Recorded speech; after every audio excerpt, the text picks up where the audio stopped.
Gehen Aufstieg und Erwachensprozess von ganz allein wie von Zauberhand? Eher nicht. Es bedarf deiner klaren Entscheidung, Absichtserklärung und danach der mutigen Schritte auf diesem Weg. Auf diese Weise erhältst du jegliche Unterstützung von allen Seiten, unter anderem auch von den Kristallheilern. Wenn wir uns in dieser verrückten Welt umschauen, dann sehen wir überall an vielen Brennpunkten auf der Erde Kriege und Gewalt. Ich persönlich bin der Überzeugung, dass diese Kriege und diese Gewalt erst aufhören, wenn wir tief in uns innere Kriege geheilt haben. Das heißt, der Prozess des Erwachens, des Aufstiegs ist aus meiner Sicht gekoppelt an einen inneren Heilungsprozess.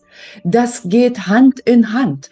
Oder nach diesem Spruch, wenn jeder vor seiner Tür kehrt, ist gekehrt genug vorzugehen. Wie können wir denn in die innere Heilung kommen, wenn so viel Krieg in uns ist? Jetzt sagst du dir vielleicht, in mir ist kein Krieg, ich bin in meiner inneren Mitte. Wenn ich ehrlich sein soll, ich habe jahrelang in Trainings und Coachings und auch jetzt in meinem eigenen Erleben, in meinem näheren und ferneren Umfeld erlebt, wie sehr die Menschen mit sich im Unreinen sind, nicht geklärt und mit allen möglichen inneren Prozessen beschäftigt sind. Nehmen wir die Generation, die den Zweiten Weltkrieg erlebt hat. Meine Eltern zum Beispiel. Vieles von dem, was sie dann an die nächste Generation und die übernächste weitergereicht haben, an eigenem Schmerz, den sie gut gedeckelt gehalten haben, damit haben wir auch heute noch zu kämpfen, jeder einzelne von uns. Und sorry, wenn ich jetzt sehr deutlich werde. Ich stelle dir einfach mal die Frage und gehe in dich und überlege, inwieweit das vielleicht auf dich zutreffen mag. Wie viel Gewalt in Form zum Beispiel von Schreien, Schlägen, dich in irgendeine Richtung buxieren, in die du eigentlich gar nicht wolltest, hast du möglicherweise von frühester Kindheit an durch dein Umfeld erfahren.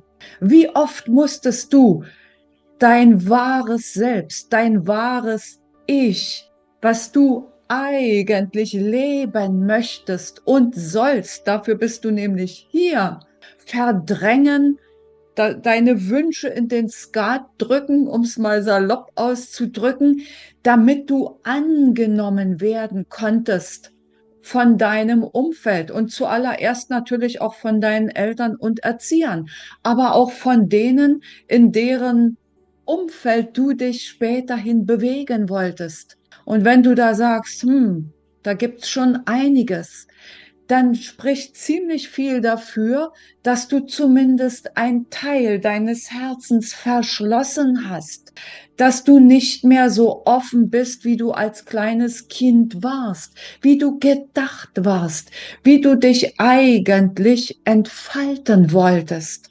Und genau das zu heilen, darum geht es jetzt, damit du dieses Erwachen, diesen Aufstieg, dieses in der neuen Zeit ankommen, für dich auch erlebbar machen kannst.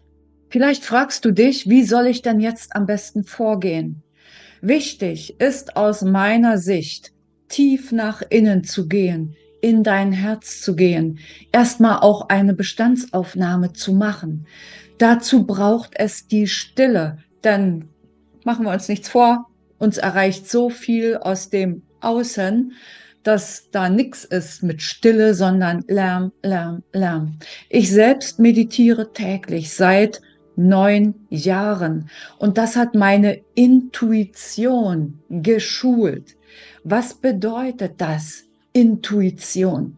Die Intuition kommt nach meiner Erfahrung und Erkenntnis auf leisen Sohlen daher, wie die samtenen Pfötchen eines kleinen Kätzchens. Und direkt danach kommt der Verstand mit seinem Gedankenwirbel, wie ein stampfender Motor in einem Ausflugsdampfer. Der ist viel lauter als die leisen Pfötchen, die leisen Sohlen des Kätzchens. Das heißt, du darfst dich konzentrieren auf das, was das Kätzchen dir sagt. In die Stille kommst du am besten durch Meditation, so zumindest meine Erfahrung.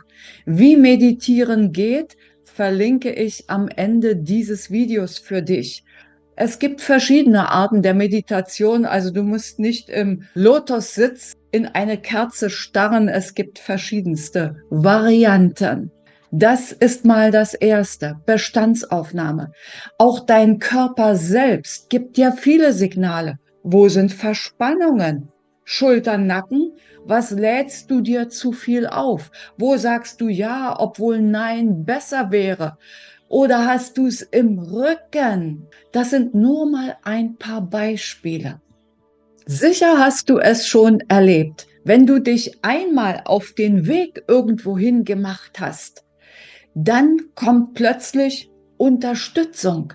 Das heißt, du hast dich entschieden, irgendeinen Weg zu gehen und plötzlich hat sich alles gefügt.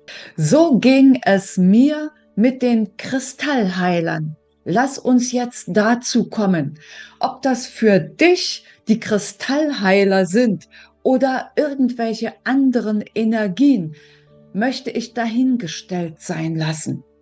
Ich habe ein Morgenritual, das beginnt mit einer kurzen Meditation im Stehen. Ich meditiere am liebsten auf diese Weise, weil das eine gute Achse macht von Erde zu Himmel, von den tiefsten Tiefen bis zu den höchsten Höhen zur geistigen Welt. Ich war mitten beim Meditieren, da merkte ich, wie Energien mich plötzlich von unten erreichen. Also die schossen regelrecht wie aus dem Erdboden in meinen Körper hinein. Ich war zuerst erschrocken, etwas ängstlich, muss ich zugeben, und habe mir gedacht, was sind das für Energien? Sind die gut? Sind die schlecht? Denn eines ist auch, je höher du anfängst zu schwingen, desto mehr gibt es auch Energien, die sich deiner Energien bemächtigen wollen und was, ja, zapfen wollen. So will ich es mal ausdrücken. Also habe ich meine Hauptinstanz in der geistigen Welt kurz gefragt, ist das eine Gefahr? Die Antwort kam sofort, nein, tritt in Kontakt. Also bin ich mit dieser Energie in Kontakt getreten. Das war etwa im November, Dezember letzten Jahres. Bei mir sind der Hellsinn des Hörens, des Fühlens und des Hellwissens am meisten ausgeprägt. Also spüre ich sehr gut Energien, egal woher sie kommen und was sie konkret erstmal bedeuten. Also habe ich diese Energie gefragt, wer bist du? Wer seid ihr? Und die Antwort kam glasklar. Die Kristallheiler aus den tiefsten Tiefen von Gaia.